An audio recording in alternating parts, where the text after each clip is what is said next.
Perri Page, and junior, wow, I was going to say sophomore, Riley Weiss. Perri, why don't you just start with an opening statement about looking ahead to the season, starting next week at Butler, how's the first month of practice has gone, and then we'll take questions. Yeah. Hey, everybody. First, want to say thank you guys for coming. I mean, we really appreciate you guys wanting to learn more about our program. We've been working really hard. I mean, especially just in the summer, we had a big separation season. A lot of people came back ready, eager to play, eager to get on the court and make a difference between last season to now this season as well. And then this preseason has been great. I mean, we've had some really good scrimmages, good to learn about each other more, just to build that communication and trust on the court, and then our responses as well. But we are taking it one day at a time. I mean, everything matters, every possession matters for us on and off the court. I mean, we talk about a lot of how you do anything is how you do everything, and we're really excited to attack this season. Awesome, thank you, Perri. And we'll start with questions in the room. Nikki Fink. Oh yeah, when I ask you, when I call on you, just give your name and your affiliation, please. Hi, I'm Nikki. I'm from Spectator. Yeah, so about the summer work, I'm really curious if you could, give some insights what that looks like, when you guys were apart, what you were doing this day, I guess, to shape as a team. Yeah, for sure. I mean, obviously the Ivy League, we're not allowed to have our, summer sessions like how other Power 4 teams do, and I mean all across the country as well. So we are very intentional. How about we hold each other accountable in the summer, because some people are a national team, some people are at home, some people are working internships and jobs. So we do a really good job of having a cohesive 4 core group together. So there were about 15 of us on the team, and then we would have groups of 4 and then 1 group of 3. And then we were doing a lot of challenges, so green light drills, seeing how many people can get a time under ball handling, how many shots people can get up. Riley got a lot of those. But we had some for the forwards as well, some finishing drills, so we did a lot of that. And then we also did a shot chart of how many shots you can get up over the course of the whole entire summer. The goal was 25K, and then actually a lot of us got about 30,000 shots up as well. But every shot counts. It's not just the 3-ball. I mean, the rim, the finishes, the layups count as well. So we made sure we were holding each other accountable, and almost everyone got that 25K goal.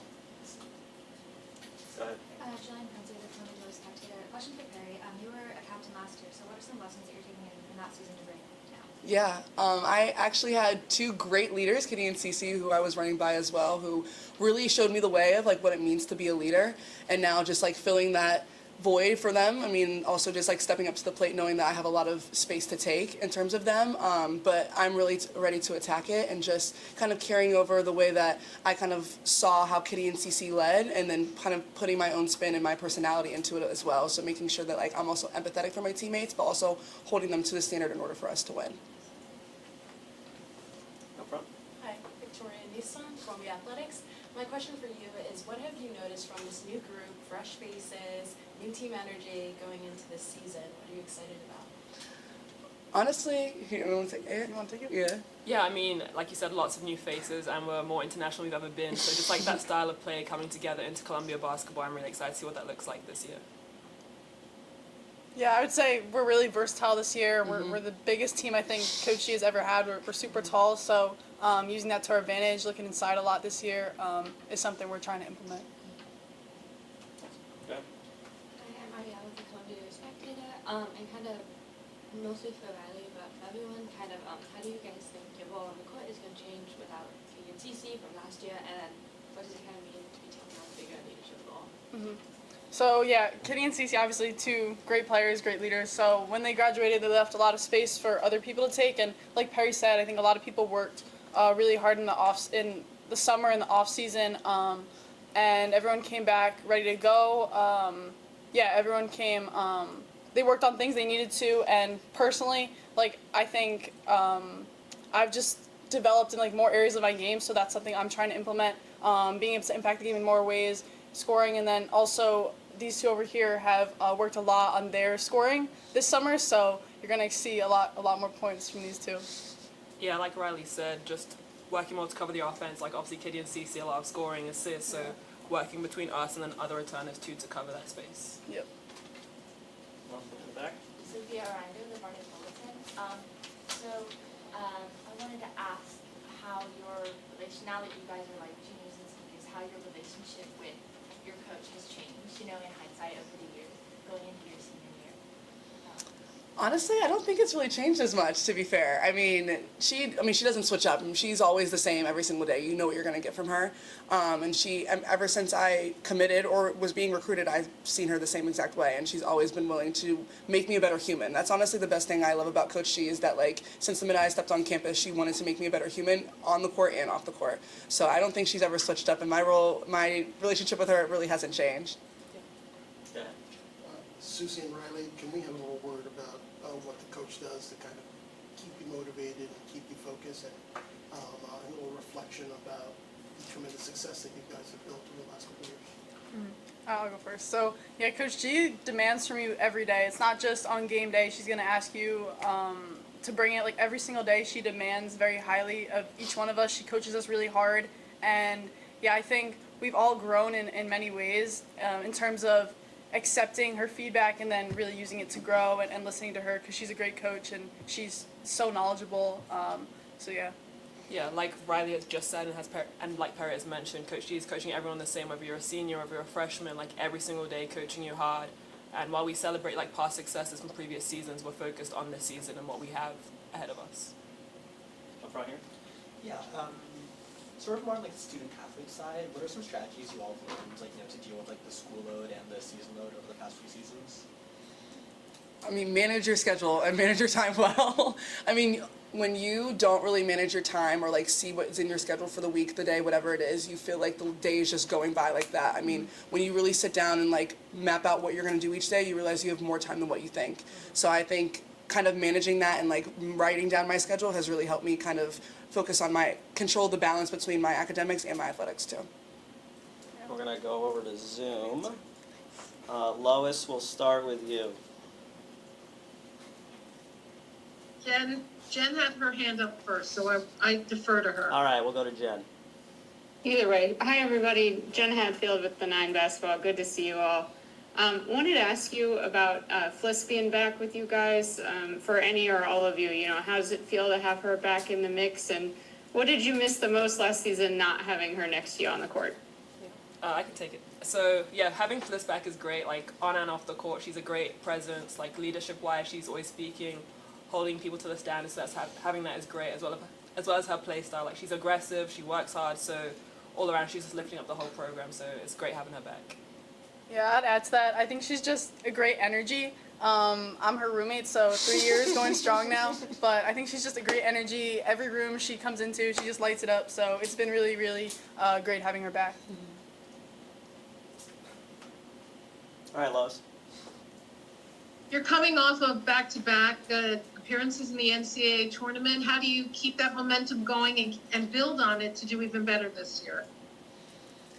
What's happened in the past, that was last season, that was 2 seasons ago. This is a completely new season, this is a completely new team. We're just taking it one day at a time, honestly, and just moving forward. We talk about like taking that 0.1% better. We always use like our edge culture pillars and like see like where are we at from 1 through 10. And like we're always like if we're at a 7, we don't want to just jump to an 8 the next day. That's unrealistic. It's more so getting to that 7.1, that 7.2 each day. So kind of just stacking that rather than just like overseeing and saying that we're jumping from the next number and on. So honestly, just taking it one day at a time, and then the rest will come to us.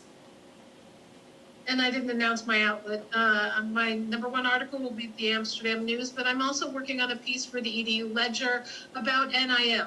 And one of the subjects is that people just are jumping institution to institution. We see people graduating, having been at 3 or even 4 schools.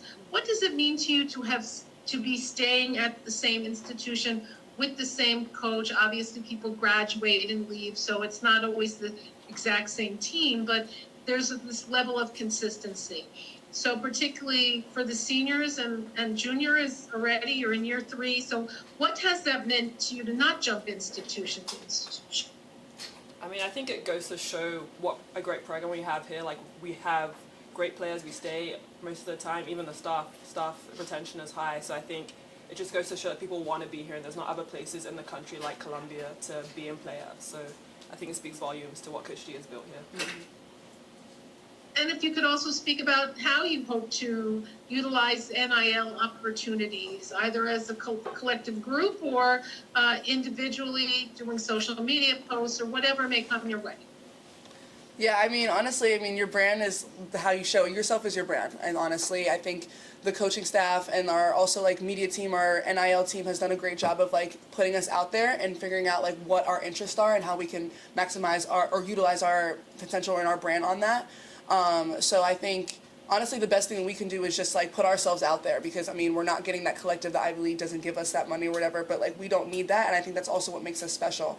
I mean we're not in it for the money, but I mean it's good to have that in the ways that we can have it for the longevity rather than just making a deal or really building these relationships with other brands, and then it's having the longevity of that rather than just like getting that check and moving on to the next one. And how meaningful, my last question is, how meaningful is it to see Ivy League players succeeding on a national level in getting drafted in the WNBA, winning a national championship with UConn, making it to the Elite Eight as Caitlin Davis did. So what does that mean to, that are you feeling a growing respect for you as basketball players as your college career has progressed? I think that it's great to see, obviously, Ivy League players succeeding and being able to play at the highest level. And it just shows you how talented the Ivy League is. And each year it just levels up. Like my freshman year, getting two teams get two teams to get a bid to the NCAA tournament, and last year 3. It just shows you how talented the league is and how the talent keeps rising. Thank you. Thanks, Lois. We'll go back to the room.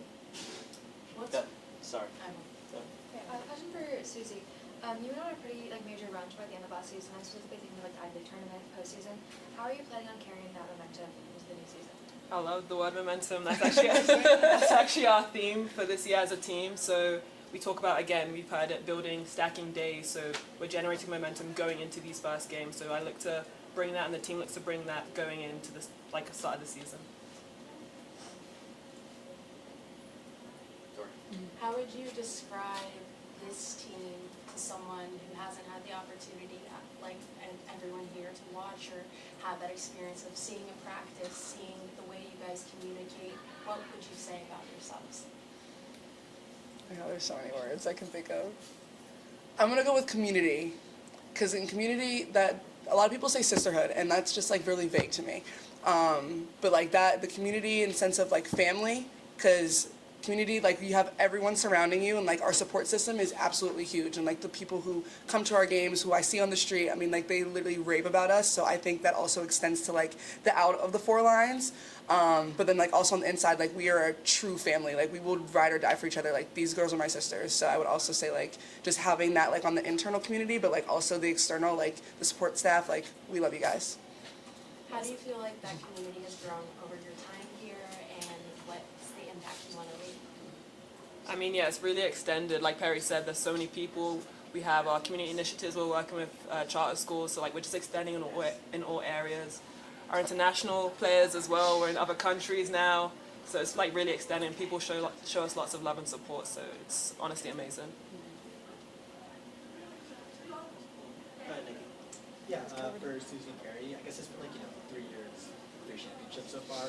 How do you sort of, stay hungry and carry that into the 4th year and try to win it all again? Yeah, I mean, I'm itching for that 4th. My job is not done yet. Our job is not done. So I mean, I was never satisfied. I mean, coming into it, I wanted all 4, and I mean, I would say that we did not succeed if we did not reach those goals. I mean, I would say we had good careers, but the mission is for us to get all 4. Yep. Previous successes in the past were focused on this season, and the good thing about this previous season is that we now know what it takes to get to those places. So we're going even further this year. We know what the minimum is, so we can push beyond that. Awesome. We got time for a couple more. You guys spoke a little bit about doing other stuff in the summer, now going, especially you 2 into your senior years. How do you balance goals that are potentially non-basketball related with your basketball related goals, and how do you see basketball in your future post-grad? Honestly, I'm just taking it. I'm staying present right now. To be honest, I have no idea at the moment. I would like to play overseas, but I know there's also talk about NCAA granting an extra year, whatever. I mean, potentially could go get my master's, potentially could go work, but I'm really just staying present in the moment and focusing on my goals right now with this team. Yeah, I'm in a similar boat, staying present, taking each day as it comes, and prioritizing things as it happens. Yeah.